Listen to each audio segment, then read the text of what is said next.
Rebonjour la team d'expat sur la chaîne Capital Nomade. C'est la chaîne en fait où les deux frérots québécois vous expliquent tout sur la gestion de votre patrimoine en tant qu'expatrié. Je vous avertis tout de suite, c'est super important que vous restiez jusqu'à la fin. Une opportunité vous sera présentée exclusivement à tous les expatriés qui prennent vraiment leur situation financière au sérieux. Donc mon but à travers cette vidéo, c'est de schématiser de façon simple les fondations cruciales à mettre en place dans la situation financière d'un expatrié pour pas que vous passiez à côté de votre retraite. Ça fait 5 ans que je suis dans les systèmes financiers. Le plus important, c'est de clarifier les concepts et s'éduquer en tant qu'expatrié parce qu'on est vraiment laissé à nous-mêmes lorsqu'on quitte finalement notre pays natal. Donc grosso modo, à la fin de la vidéo, vous allez vraiment avoir une bonne compréhension des problèmes que rencontrent les expatriés partout dans le monde au niveau de leurs finances, ce qui est à faire, ce qui est à ne pas faire et ce qui est absolument important à mettre en place pour que vous arriviez à atteindre vos objectifs de liberté financière, que ce soit à 40, 45, 55 ou même 60 ans. Pour la majorité des clients que je rencontre, on arrive d'endroits comme le Canada, la France, où notre retraite se crée toute seule à travers un système qui nous force à cotiser dans celle-ci. La problématique, c'est qu'ici, on est complètement laissé à nous-mêmes, qu'on vive au Moyen-Orient ou même qu'on vive dans d'autres endroits. La majorité du temps, le pays en fait qui nous accueille ne met pas de système en place pour préparer notre retraite. Et on vient ici en fait pour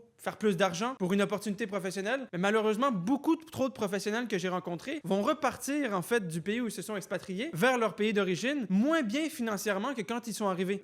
Puis ils auront tout simplement pas profité de l'environnement fiscal avantageux dans lequel ils se retrouvent actuellement. On doit absolument éviter que ce soit le cas pour vous et c'est exactement ce que je vais présenter dans le reste de la vidéo, donc restez bien avec moi. Donc j'ai pas besoin de nous représenter, vous le savez maintenant, moi et Nayel, on a eu beaucoup de succès au Canada dans la gestion de patrimoine. On a aidé plus de 250 clients à se préparer pour leur retraite, optimiser leurs finances. Et aujourd'hui, après 1 an à Dubaï, on est vraiment spécialisé dans tout ce que peuvent vivre les expatriés comme challenge au niveau de leurs finances et on connaît exactement les solutions à mettre en place. Le problème majeur, c'est que beaucoup de personnes quittent leur pays dans l'espoir de gagner plus d'argent, mais sans stratégie claire. Elles finissent souvent par rentrer avec rien. Donc on veut absolument éviter que ce soit le cas pour vous. On passe du temps loin de notre famille, on est dans un pays finalement qui est pas exactement comme qui on est. On fait énormément de sacrifices et on veut s'assurer que ces sacrifices n'ont pas été faits inutilement. Donc c'est important finalement de se structurer et d'optimiser finalement sa situation financière pour pas passer à côté de ces années qui sont cruciales. On peut ajouter à tout ça en tant qu'expatrié qu'on vit souvent dans un endroit où le coût de la vie peut être élevé. Il y a des tentations permanentes de constamment aller au restaurant, de conduire une plus belle voiture. Et puis, on ne faut pas oublier aussi que l'inflation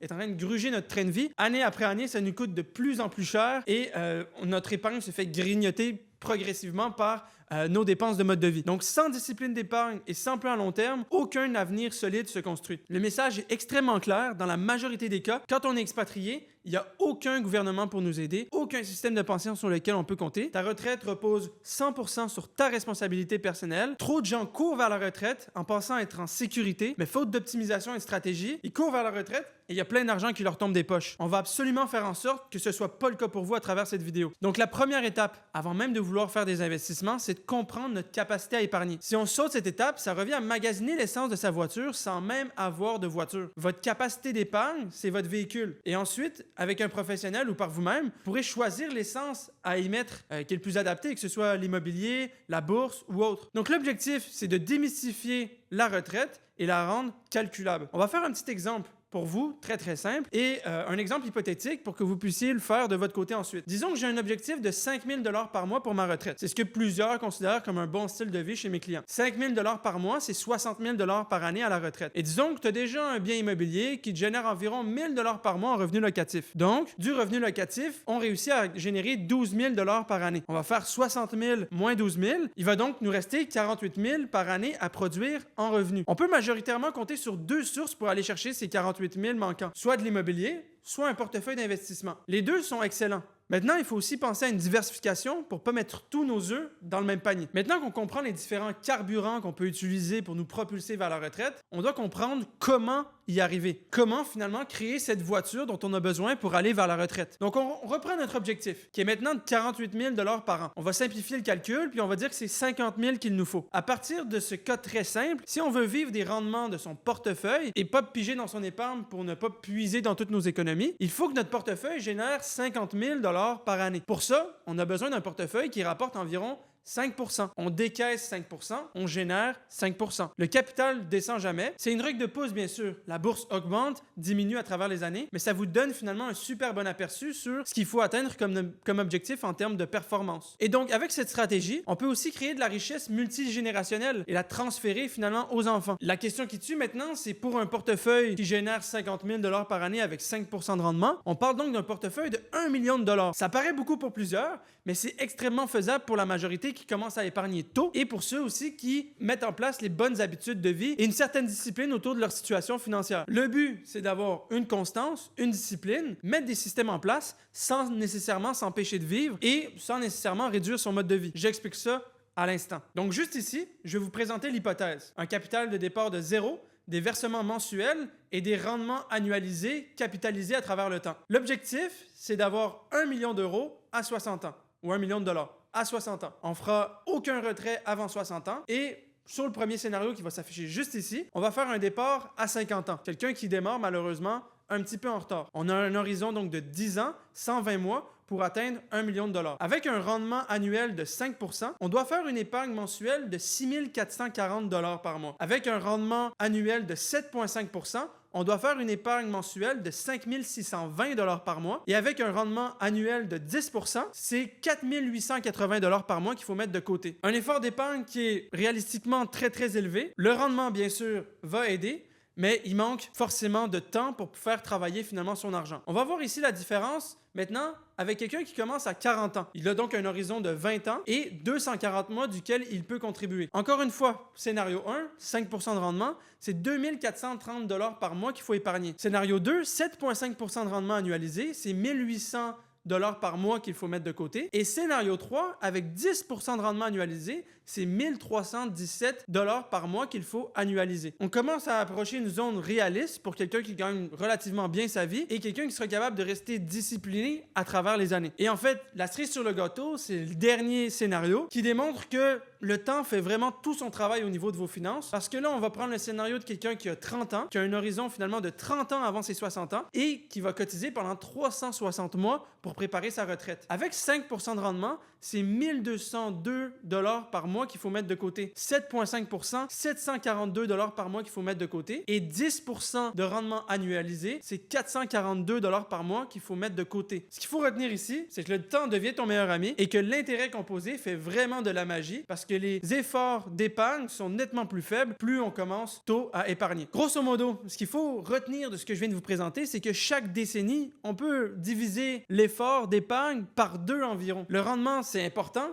mais le temps, c'est vraiment le facteur dominant. Le scénario avec 10% suppose une allocation vraiment plus dynamique, avec des actions majoritairement volatiles, une prise de risque un petit peu plus élevée, et un scénario avec 5% correspond à une approche un peu plus prudente, équilibrée. Mais ce qu'il faut quand même garder en tête, c'est que le temps, c'est ton meilleur allié et ton meilleur ami. Bon, maintenant qu'on comprend que le plus important, c'est d'épargner, et plus on commence tôt, plus on maximise nos chances d'avoir une liberté financière jeune, je vais vous présenter finalement une bonne règle d'épargne à mettre en place, qui est extrêmement simple et que tout le monde finalement peut avoir accès. Donc la petite technique, c'est tout simplement de mettre minimum 7 à 10% de son salaire dans un système automatique d'épargne. Tous les mois, on envoie tout simplement 7 à 10% de son salaire. On gagne 10 000 $ par mois, on va les mettre 1 000 $ par mois de côté. C'est vraiment le strict minimum. Mais ce qui est le plus important ici, c'est la discipline, la constance et l'automatisation de ce système. Donc, comme on discute souvent avec Neyel, cette stratégie du dollar cost averaging qui va revenir assez régulièrement sur notre chaîne, elle est soutenue à travers la technique que je viens de vous dire. Mettre 7 à 10% de son salaire tous les mois